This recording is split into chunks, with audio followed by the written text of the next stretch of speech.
राम राम राम राम। अपना अनुभव यह कहता है, या कहूँ कि अपना अनुभव यह है कि जीवन में आई पर्वत जैसी विपत्ति को भी टालने के लिए, भगाने के लिए थोड़ा सा ही साहस पर्याप्त होता है। अलबत्ता यह हिम्मत तब हासिल होती है जब हमें इस बात का दृढ़ विश्वास हो, भरोसा हो कि कोई एक शक्ति है जो हमारे अपने साथ है। वह शक्ति अदृश्य या दृश्य कोई भी हो सकती है। परमपिता परमेश्वर, अपना गुरु, माता पिता, कोई सगे संबंधी अथवा मित्र, कोई भी हो सकता है। आवश्यक यह है कि अपनी आस्था उसके प्रति अडिग और निष्ठा निश्चल होनी चाहिए। यही जब विश्वास में तब्दील होती है, दृढ़ता संकल्प के साथ प्रकट होती है, तो हम जिसे अभीष्ट बनाते हैं, जिसे लक्ष्य बनाते हैं, जिस उद्देश्य को लेकर के आगे बढ़ रहे होते हैं, उस पर कामयाब होते हैं और लक्ष्य को हासिल कर पाने में सफल हो जाते हैं। ईश्वर के प्रति या जीवन में जिसे भी हम अपना अवलंबन माने, उसके प्रति निष्ठा का होना बहुत आवश्यक है। इससे आत्मविश्वास सुदृढ़ होता है और किसी परम शक्ति यानी परमपिता परमेश्वर के संबंध में अगर हमारा विश्वास दृढ़ है, तब तो कहीं किसी भी कोने से कोई संशय ही नहीं रहता कि हम कामयाबी को हासिल न कर सकें। श्रीमद् भगवद गीता का एक श्लोक स्मरण आता है इस संबंध में। इस प्रकार है,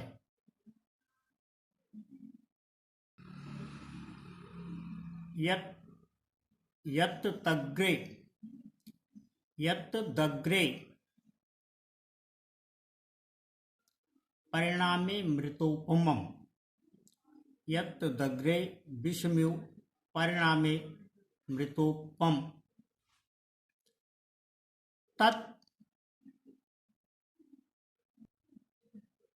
तत्सुखम सात्विकम प्रोक्तमात्म बुद्धि प्रसादजम। इस श्लोक के उद्धरण का अभिप्राय यह है यहाँ पर कि श्रीमद् भगवद गीता में अर्जुन को समझाते हुए श्री कृष्ण कहते हैं कि जिसके प्रारंभ में, जिसके शुरुआत में जहर जैसा हो, किंतु अंत में अमृत हो, यानी परिणाम सुखद हो, वही आत्म साक्षात्कार कराते हुए, यानी आत्मा से मिलन कराते हुए हमें आनंद प्रदान करता है। और वही सुख सात्विक सुख कहा गया है। वही सुखी सात्विक सुखी कहलाते हैं। इस श्लोक के उद्धरण देने का अभिप्राय या प्रयोजन यहाँ पर यह है कि हमें कभी कोई कार्य प्रारंभ करने पर प्राप्त होने वाले किसी अवांछित परिणाम से घबराना नहीं चाहिए। अवांछित परिणाम प्रारंभ में भले जहर जैसे हों, लेकिन आखिर में वह अमृत ही देते हैं, ऐसा शास्त्रों का और श्रीमद् भगवद गीता के भाष्यकारों का भी मत है। और वह परिणाम ही अंततः आत्मा को आत्मा से मिलाते हैं।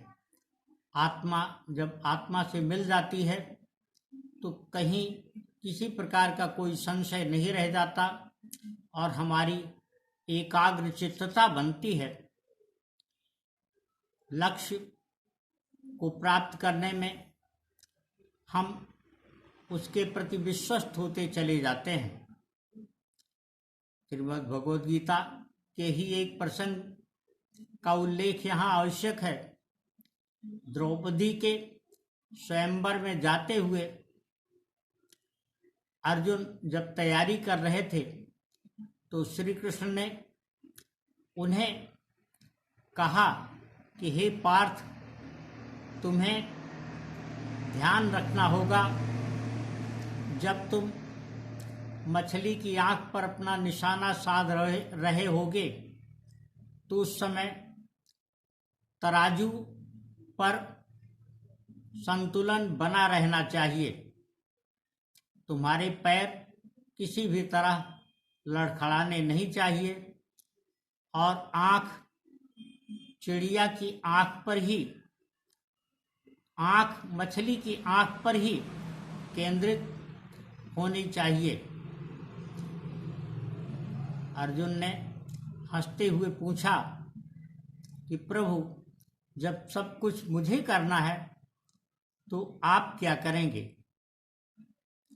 श्री कृष्ण ने भी उसी अंदाज में अर्जुन से कहा, पार्थ, मैं तो वो करूँगा जो तुम नहीं कर सकते। अर्जुन विस्मित हुए और उसी विस्मय में उन्होंने श्री कृष्ण से पूछा कि भगवान, ऐसा कौन सा कार्य है जो आपका यह सखा नहीं कर सकता है? धनंजय कृष्ण बोले, हे अर्जुन, आंख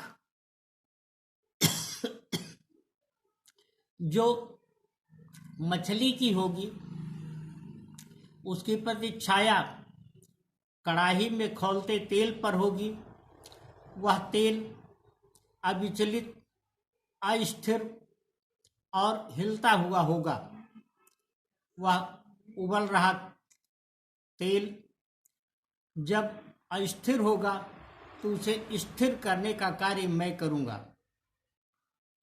यहाँ पर इस श्लोक के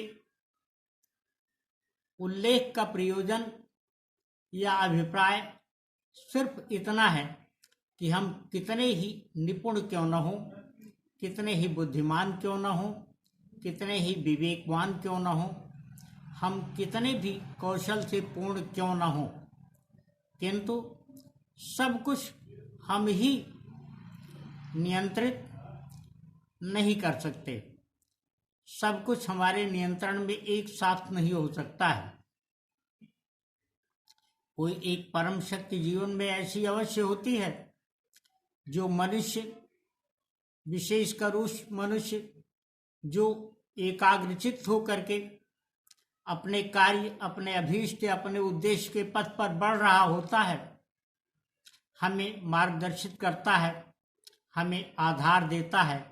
यह आधार उसी तरह होता है जिस तरह हम अपनी बगिया में, अपने उद्यान में या अपने घर पर लता को किसी आधार से लटकते हुए देखते हैं, जो उससे लटकते हुए न केवल हमें सुंदरता का एहसास कराती है, बल्कि लता के पीछे रह करके लता को फैलने का संबल और अवलंबन देती है। मनुष्य के जीवन में भी किसी एक संबल, किसी एक अवलंबन की बहुत बड़ी आवश्यकता होती है। यह आवश्यकता प्रथम दृष्टि में उसका अपना आत्मबल, उसका अपना आत्मविश्वास होता है। आत्मविश्वास तब और सुदृढ़ होता है जब मनुष्य को इस बात का एहसास बखूबी बना रहता है कि उसके पीछे कोई है, कोई एक परम शक्ति है, उसका कोई मित्र है, उसके माता पिता का वरद हस्त है, उसके अन्य सगे संबंधियों में से किसी का वरद हस्त है, उसके गुरु का वरद हस्त है, अथवा परम पिता परमेश्वर की प्रतिछाया उसे शांतिमय आधार दे रही है। जीवन में इस प्रकार के आधार का होना बहुत आवश्यक है। यह आधार जब मनुष्य के विश्वास के रूप में उसके साथ होता है तो सफलता को प्राप्त करने से कोई रोक नहीं सकता। लेकिन यह आवश्यक है कि हमारी आस्था अडिग हो, विश्वास निश्चल हो, निष्ठा निश्चल हो और हम सदियों इस बात के प्रति विश्वस्त रहें कि हम अकेले नहीं हैं, हमारे साथ कोई और है। राम राम।